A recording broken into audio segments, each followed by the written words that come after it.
Mesdames, Messieurs, bonsoir. Comme premier invité ce soir à l'émission Le Touche à Tout, j'ai le plaisir de recevoir le directeur des ressources humaines de Récupération Frontenac, Maxence Turgeon. Bonsoir, Maxence. Oui, bonsoir, Pierre. J'ai reçu, ça fait pas tellement de semaines, là, ton patron, oui, tout à fait. Et dans le cadre de la conversation, à un moment donné, de Récupération Frontenac, on a glissé un mot sur le fait que cette compagnie-là est également un centre de travail adapté. Oui, c'est Moi, j'aimerais ça, comme toi, comme directeur des ressources humaines, là, c'est en plein dans ton domaine, oui. On comprenne le temps d'expliquer aux gens, c'est quoi ça, un centre de travail adapté? Qu'est-ce que ça fait? Oui, donc un centre de travail adapté, c'est justement là pour intégrer des gens qui ont des limitations fonctionnelles, donc que ce soit au niveau physique, intellectuel ou mental. Donc, c'est un centre, justement, qui sont faits pour eux, donc pour développer leurs compétences, pour leur donner parfois aussi confiance en eux, que les gens soient heureux, puis qu'ils soient justement encadrés puis soutenus par une équipe, donc à ce niveau-là. Et je pense que parce que vous êtes un centre de travail adapté, vous avez une aide financière qui est rattachée à ça, hein? Oui, tout à fait. Nous avons une aide financière d'Emploi Québec. Donc, les gens qui ont des limitations fonctionnelles passent d'abord par le CEMO, qui est le service externe de main-d'œuvre. Donc, les gens passent des batteries de tests pour savoir justement si ces gens-là ont des limitations qui sont permanentes et si ces limitations-là représentent une restriction pour eux sur le marché de l'emploi. Ah oui, OK. Oui. Donc, mis à part ça... Mais quand tu parles du CEMO, là, autrement dit, vous autres, votre recrutement, oui. Vous le faites en collaboration avec le Centre de main-d'œuvre du Québec. Oui, c'est ça, exactement. Okay. Et quand on parle d'un centre de travail adapté, c'est quoi la proportion entre les employés qui présentent des limitations fonctionnelles et les autres, disons, entre guillemets, ordinaires, là? Est-ce qu'il y a un pourcentage, là, que vous ne devez pas dépasser ou que vous ne devez pas être plus bas que ça pour garder votre statut de centre de travail adapté? Oui, tout à fait. Donc, c'est 60 des gens qui doivent avoir une limitation fonctionnelle. Donc, comme chez nous, à Récupération Frontenac, c'est 75 de la main-d'œuvre qui ont des limitations. Ah bon, alors ouais. Vous êtes au-dessus de la moyenne. Oui, puis tout à fait. Junior, il nous a parlé que vous êtes à peu près quoi, une centaine d'employés actuellement? Là? Oui, on est une centaine d'employés. Donc, ça veut dire qu'il y a au moins 75 personnes qui ont une déficience, qui présentent une déficience fonctionnelle, qui travaillent. Oui, exactement. Et ça, ces limitations fonctionnelles-là, ça peut être quoi? Un handicap physique? Est-ce que ça peut être un handicap mental? Oui, tout à fait. Donc, souvent, c'est justement des handicaps physiques qui peuvent être justement représenter des limitations dans la vie de tous les jours. Donc, des gens qui ont un peu plus de difficultés ou au niveau... ça peut être aussi au niveau mental, tout simplement, des personnes qui ont passé à travers des phases de dépression, puis qu'à présent, ils sont plus anxieux. Bien, le travail, justement, chez Récupération Frontenac ou dans un centre adapté, ça les aide à retrouver confiance en eux pour, justement, après ça, se servir de Récupération Frontenac comme un tremplin pour aller sur le marché régulier. Bon. Est-ce que vous avez un roulement assez important ou si vous gardez votre personnel assez là, sur la centaine, là, est-ce que c'est toujours pas mal les mêmes? Ou... Bien, il y a un certain taux de roulement. Oui. C'est sûr que, en fait, il y a 3 phases à travers laquelle une personne peut être. Donc, bon, OK, allons-y. Alors ça, c'est... J'imagine, là, ça t'occupe toi-même comme directeur des ressources humaines, là. Oui, tout à fait. Au niveau de la gérance du personnel, là. Oui. Alors, il y a 3 étapes à franchir. Bien, en fait, c'est pas 3 étapes, mais c'est 3 catégories de personnes. Donc, la première catégorie, c'est quand la personne est acceptée en entreprise adaptée, elle peut être en évaluation de ses capacités, voir si elle a les compétences, voir si elle a tout ce qu'il faut pour justement intégrer un centre adapté. Après ça, la personne peut être en développement de l'employabilité. Donc, la personne à ce niveau-là, elle continue à travailler dans un centre adapté, mais en même temps, on a des ateliers pour elle à l'externe avec le centre de main-d'œuvre externe. Ces personnes-là, ils font des ateliers pour développer là, leur capacité là, au niveau professionnel, capacité Leurs au niveau compétences, personnel. tout ça, oui. Oui, OK. tout à fait. Après ça, il y a une autre phase que c'est la personne va être là de manière indéterminée là, dans le temps. OK. Mais quand on dit que la personne qui veut travailler chez vous doit passer par le CEMO, là, le Oui. Centre externe de main-d'œuvre, Oui. qui est géré par le Centre de main-d'œuvre du Québec, c'est bien ça? Ou si c'est indépendant? Ça, je ne pourrais pas vous répondre à cette Ah bon, question. OK. En tout cas, on vérifiera. Mais de toute façon, à partir du moment où une personne est évaluée, Oui. est-ce que vous autres, Récupération Frontenac, vous avez un droit de regard pour dire oui, on l'accepte ou non, on ne l'accepte pas? Ou si, Oui. Parce qu'il doit y avoir des emplois chez vous qui présentent, je dis pas un danger, mais il y a des courroies et tout ça, parce qu'on voit, là, à un moment donné, quand on voit ça à la télévision, à un moment donné, il y a des courroies qui passent avec du matériel que les gens qui travaillent doivent recycler, puis tasser, puis je sais que vous avez beaucoup de nouvelles machines, comme on dirait, là, de nouveaux équipements, parce que Junior nous en a parlé. Mais est-ce qu'il y a des emplois qui présentent un certain danger? Disons que côté santé et sécurité, c'est notre priorité numéro 1. Ah oui, bon. Donc, premièrement, la santé et sécurité, c'est essentiel chez nous. On demande même à la CSST là, de venir nous rendre visite pour être sûr que tout est dans les règles. Il y a aussi là, le CQAA, le Conseil québécois des entreprises adaptées, nous offre aussi une mutuelle de prévention. Donc, on a un programme de prévention avec eux. Donc, c'est sérieux, là. c'est très encadré. Là. Puis, chez Récupération Frontenac, là, c'est la priorité numéro 1, là, la santé et sécurité au travail. Donc, pour répondre à votre question, c'est le CEMO, en fait, là, qui décide, là, qui sont capables d'analyser puis de savoir si la personne est justement apte à pouvoir occuper là, un travail là, dans un milieu industrialisé. Là. OK, c'est eux autres. Et puis, ils vous font une recommandation en disant « Cette personne-là correspond à nos critères, vous pouvez l'engager. » C'est ça, exactement. Ensuite, il y a Emploi Québec aussi qui a le droit de regard sur ce candidat-là, qui doit l'accepter ou le refuser. Puis, nous aussi, nous avons un droit de regard sur cette personne-là, là, une fois qu'on le rencontre là, en comité des ressources humaines. Je ne sais pas si tu es au courant, Maxence, mais ton personnel, là, est-ce qu'il vient majoritairement de la région là, de Thetford ou est-ce qu'il y en a qui viennent de l'extérieur? Parce que quand tu dis qu'il y a 75 des gens qui travaillent chez vous qui ont une limitation fonctionnelle, 75 sur 100, ça commence à être beaucoup de monde. Est-ce que vous devez recruter à l'extérieur de la région ou majoritairement c'est du monde d'ici? Nous restons là, très rapprochés là, de Thetford Mines. Là. Disons, les gens les plus loin peuvent provenir là, de Hadstock ou Coleraine. Oui, mais ça, c'est dans la région de toute façon, là, oui. C'est ça, exactement. Ah, Donc, bon. Alors, vous débordez pas, vous n'allez pas chercher du personnel à l'extérieur de la région? Ben, en fait, à l'extérieur de la région, il y a d'autres centres là, adaptés là, qui vont justement là, s'occuper d'eux. Puis il y a d'autres services externes de main-d'œuvre qui s'occupent de recruter ces gens-là pour les autres entreprises adaptées là, dans le Québec. Donc, les entreprises adaptées dans le Québec, il y en a 49 présentement. Ah bon? Il y en a tant que ça? Donc, oui, tout à fait. Puis ça représente là, de l'emploi là, pour 5000 personnes, donc, dont 3800 là, sont pour des personnes là, qui ont des limitations là, fonctionnelles. Donc, ça donne au-dessus de 75 aussi, là? Oui, tout à fait. Ah, donc, mais ça m'impressionne. Tu dis 49 centres de travail adaptés au Québec.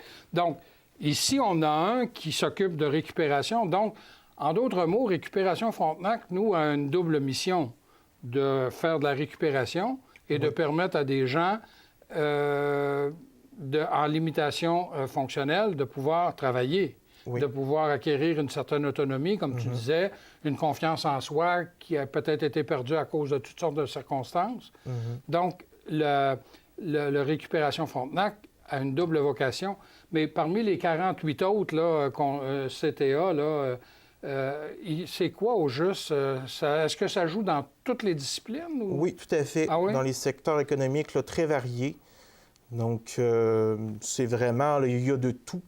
En fait, une entreprise adaptée, là, aussitôt qu'on réussit justement à ce que l'entreprise puisse adapter le travail pour les gens qui ont des limitations, tout peut être là, presque infini. Là. Donc, et toi, comme directeur des ressources humaines, c'est ça que tu as à gérer. Tu as à gérer, arriver, comme tu dis, nous, chez nous, la sécurité et santé au travail, c'est la priorité. Oui. C'est ça que tu viens de dire. Oui. Donc, ça, c'est ta première préoccupation, toi, quand tu rentres là. Oui. Donc, on vise aussi là, le développement de l'humain. Oui. Garder toujours l'œil ouvert, avoir un soutien pour eux au niveau le professionnel, personnel. Parfois, si les situations sont plus complexes, je peux aussi me référer là, à des spécialistes qui sont là pour nous, donc comme le Havre en santé mentale, comme le CRDI en déficience intellectuelle. On a aussi le CLSC qui nous aide beaucoup, puis aussi le CEMO, là, qui ont aussi des intervenants là, qui peuvent nous aider à ce niveau-là, là, qui peuvent même être des références pour des organismes là, aussi ailleurs, là, qui sont secondaires. Oui. J'ai eu le plaisir, ça fait peut-être un petit peu plus d'un an, de recevoir, puis c'est quelqu'un que tu connais sûrement, Louis Fortier, qui était un porte-parole de Récupération Frontenac. Tout à fait.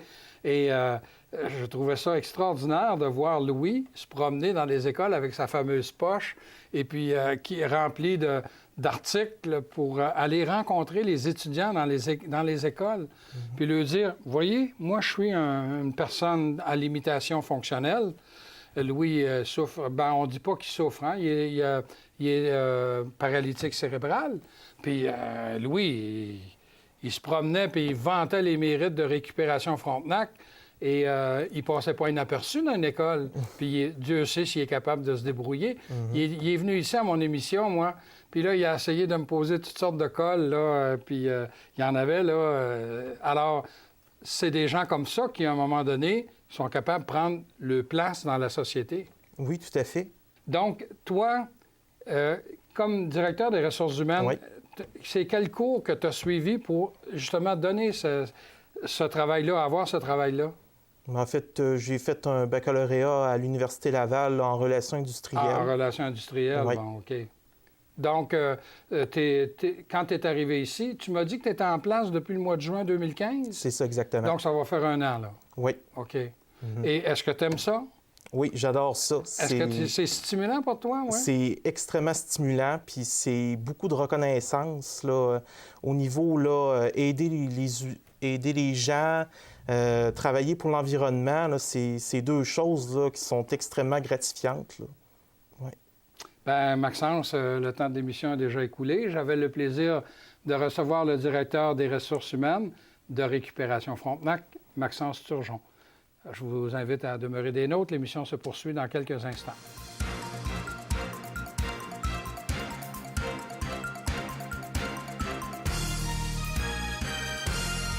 Comme deuxième invité ce soir, j'ai le plaisir d'avoir un régulier, un chroniqueur, Vincent Blais. Bonsoir, Vincent. Bonsoir, Pierre. On est, pour les besoins d'enregistrement, on est pas mal au début du mois d'avril. Mais je ne peux pas faire autrement que parler des primaires américaines, des élections américaines qui s'en viennent au mois de novembre. Toi, là, qui suis ça là, depuis plusieurs années, est-ce qu'on peut dire que cette année, autant chez les républicains que chez les démocrates, là, il n'y a pas personne qui s'est encore détaché d'une façon démesurée pour dire on le sait que ce qui va arriver? On est au mois d'avril, là, puis on ne le sait pas, hein? Effectivement, c'est d'habitude, depuis les dernières élections, depuis environ 15 ans, à partir du début du mois de mars, on avait déjà une bonne idée. Il y avait quelqu'un qui se dégageait, qui ressortait du lot. Mais cette année, c'est vraiment très particulier, surtout chez les républicains, mais aussi chez les démocrates. Peut-être qu'au moment où les gens vont voir l'émission, peut-être qu'on sera plus... Je sais, peut-être Mme Clinton pour les démocrates, mais au niveau des républicains, ça risque de se décider pendant la convention du mois de juillet. Là. Oui. Bien, allons-y justement avec les républicains, parce que c'est... Disons que nous, au Québec, en tout cas, on suit ça peut-être avec plus d'attention sur le côté des républicains à cause de Donald Trump, là, qui multiplie les déclarations fracassantes, pour ne pas utiliser un autre vocabulaire. Là. Mais... Actuellement, il reste combien de candidats? Parce qu'il y en a un qui vient de... ça fait pas longtemps, là, c'est le sénateur de la Floride, La Floride, McCall. Mais là, il en reste combien, là? Là, présentement, il en reste 3 dans la course, OK? Mais le quatrième, on en reparlera, M. Rubio, il a quand même son importance parce que... Donc, les 3 qui restent, il y a Donald Trump, oui. Il y a Ted Cruz, qui est sénateur du Texas. Puis il y a John Kasich, dont on entend moins parler, qui est gouverneur de l'Ohio. Mais Ted Cruz aussi, il en a sorti des croustillantes. Oui, bien, effectivement, c'est que là, le problème qu'on a, bien, que les républicains ont, c'est qu'ils se retrouvent avec deux candidats qui ne sont pas leurs favoris, OK? Vraiment, là, celui que l'establishment du parti, donc les dirigeants, voulaient voir là, c'était Marco Rubio, donc le sénateur de la Floride. Mais qui n'a même pas gagné chez lui. Hein? Effectivement. Il a perdu, à partir du moment qu'il a perdu son État de la Floride le 15 mars, il s'est retiré, OK? Mais il y a toujours des délégués qui lui sont rattachés, OK? Et ça, c'est important de le savoir parce que là, on a deux candidats, Trump et Cruz, qui tentent d'obtenir la majorité, OK, des délégués. Il faut comprendre que pour ce qui est des républicains, pour devenir le candidat à la présidence, il y a 2472 délégués en jeu. Donc, la moitié, il faut obtenir plus un, c'est 1237. OK? Ah, OK. Donc, les deux candidats visent ça. Pour l'instant, en date du 5 avril, il y en a 759 qui sont à Trump. Il y en a 514 qui sont à Cruz. Puis ensuite, le troisième candidat dont je parlais, le gouverneur de l'Ohio, M. Kasich, en a 144. Et pourquoi je reparle de M. Rubio, qui, même s'il n'est plus dans la course, il en a quand même 173, OK? Est-ce que lui, il peut les donner à un ou l'autre? Ou il peut inviter ses... Ça dépend. Dans chaque État, il y a des règles précises, OK? Par exemple, dans le premier État qui a voté au tout début, l'Ohio, les délégués restent attachés, liés au candidat d'origine, même s'il s'est désisté. Donc, ça veut dire que ces candidats-là sont en quelque sorte perdus. C'est ça. Oui. Mais il y en a d'autres dans certains États où ils sont libres. Bien entendu, vous comprenez que les candidats qui restent vont essayer d'aller les chercher, les grappiller. Oui, Bon. OK, oui. Donc, vous voyez, ça va avoir une importance à la fin, OK? Parce que tout ça, c'est pour mener à une convention, donc, qui va durer 4 jours, où les candidats vont se retrouver et où on va élire, OK, le candidat qui va mener. Mais si on arrive à la convention où il n'y a pas de majorité absolue, là, ça va être négocié, OK? Donc, Alors, on parle de 1237. Hein? 1237. Donc, si on arrive à 1237 au mois de juillet, OK, la Convention républicaine, c'est du 18 au 21 juillet. Donc, si c'est pas déterminé à ce moment-là, il va y avoir une négociation à savoir de quel côté on va pencher. Et comme je disais tout à l'heure, pour les républicains, c'est un gros problème parce qu'on a deux candidats. Bon, d'un côté Trump, je pense que tout le monde a compris. Si vous écoutez un petit peu les nouvelles de temps en temps, Trump, il fait des déclarations là, à l'emporte-pièce, intempestives, il fait des phrases. Vraiment, là, des déclarations, bon... ce que je pourrais vous mentionner, bon, sur les Mexicains qui sont des violeurs, qu'on va enfermer, on va mettre un mur. Les femmes qui avortent. Ils devraient être punis, mais finalement, après ça, non, c'est pas elles qu'on devrait punir, mais plutôt les médecins qui pratiquent l'avortement. Il est même allé parler de la taille de son pénis pendant un débat où il y avait 17 millions de spectateurs. Donc, vous voyez un peu là, tout est bon pour gagner, OK? C'est un peu comme le candidat Teflon. Il n'y a rien qui colle sur lui, OK?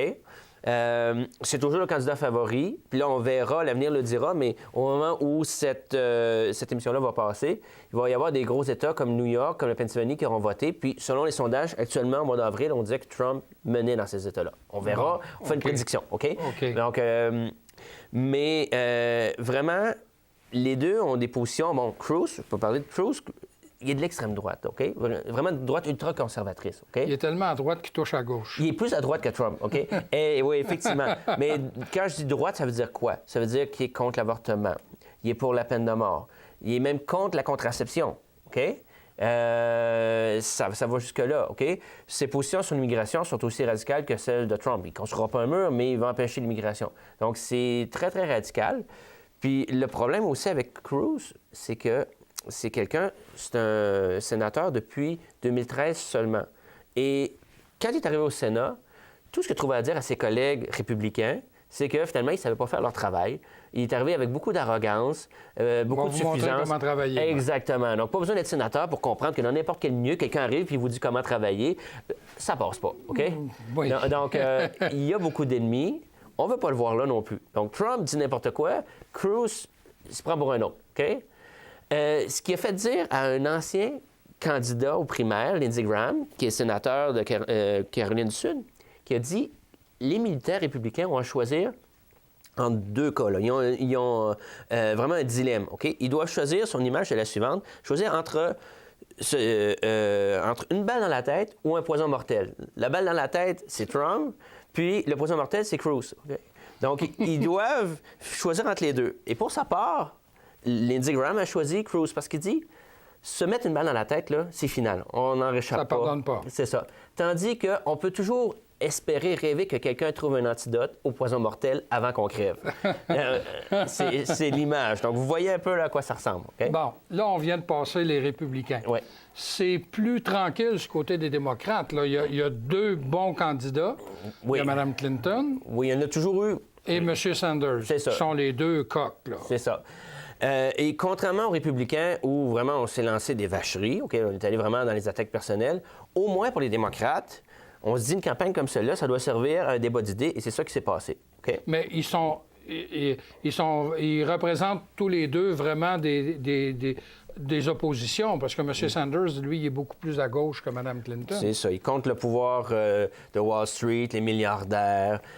Donc, à ce niveau-là, plus radical. Il se présente comme socialiste, donc plus pour les mesures sociales, la réforme de la santé, OK, parce qu'il y en a déjà une qui s'est faite sous Obama, mais vraiment aller plus loin, OK, la répartition des richesses. Bon. Là-dessus, cette campagne-là, elle a l'avantage de, justement, créer un débat d'idées. Mais présentement, au moment où on se parle, Mme Clinton a 1676 délégués. OK, il faut comprendre que pour les démocrates, le nombre de délégués n'est pas le même, OK? OK. Il y en a beaucoup, là. Oui, c'est ça, parce que les démocrates, pour éviter qu'un peu n'importe qui se présente, ils ont aussi la barre... Non, ils ont plus de délégués. Donc, 4765. Donc, la majorité, le chiffre magique, c'est 2383 délégués pour obtenir l'investiture. Et donc, là, Mme Clinton est à 1776. C'est ça, en date du 5 avril. M. Sanders à 1120. Ce qui fait la différence, c'est ce qu'on appelle les superdélégués.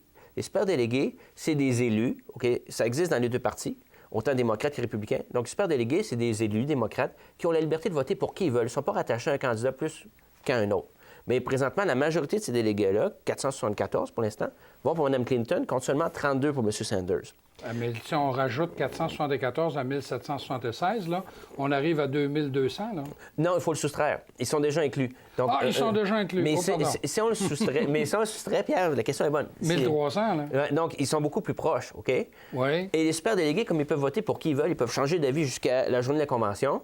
Il faut comprendre que dans certains États où M. Sanders a obtenu 70 des voix, les délégués, quand même, vont pour Mme Clinton. Donc, la population, les militants de M. Sanders disent, écoutez, la population vous envoie un message, dit, nous, on appuie Sanders. Donc, vous, en tant qu'élu, comment pouvez-vous défendre Mme Clinton et dire que vous allez voter pour elle? Oui, OK. Les élections s'en viennent, là. On va s'en rappeler. Donc, mais est-ce que ça va se faire? Est-ce que cette menace-là, on ne le sait pas, OK? C'est une possibilité, OK? Mais pour l'instant, si on se fie à la tendance, Mme Clinton, là, probablement au moment où les gens vont voir cette émission-là, elle va être confirmée comme... Ah oui? On va avoir déjà obtenu... Parce que là, il y a encore, là, je pense, je regarde tout à fait ici, 19 avril, il y a des primaires, puis 26 avril. C'est ça. L'État de New York, pour les démocrates, c'est 291 délégués. Puis le 26 avril, juste l'État de la Pennsylvanie, c'est 210. Là.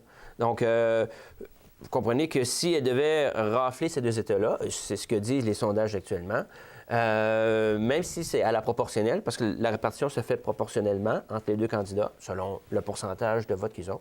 Mais oui, elle pourrait, en théorie, là, au mois de mai, on pourrait déjà dire qu'elle va obtenir. Je retiens une des phrases que tu as écrites sur ton document ici en disant que les derniers sondages montrent que Sanders l'emporterait contre Trump ou Cruz par des marges plus importantes que Hillary Clinton. Oui, effectivement, quand on regarde la différence, OK, de voix obtenues, s'il y avait une élection présidentielle au mois de novembre entre ces deux candidats-là, c'est toujours M. Sanders que les marges, l'écart le plus important.